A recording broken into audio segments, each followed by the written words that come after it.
මචං බයි මා එකට ආපු ගමන අද ඉවර කරන්න වෙනවා මචං. අද උඹ මගෙන් වෙන් වෙනවා. අව්වේ වැස්සේ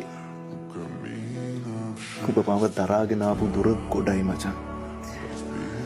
ලෝකේ කවුරුත් දන්නේ නැති ගොඩාක් දේවල් උඹ දන්නවා මචං. මායි හේලි අතර වෙච්ච කාටවත් ඒවා කිව්වේ නෑ. අද හේලට ලොකු ප්‍රශ්නයක් මචං. උඹට විතරයි මේ ප්‍රශ්නේ විසඳන්න මට උදව් කරන්න පුළුවන්. මට උදව් කරා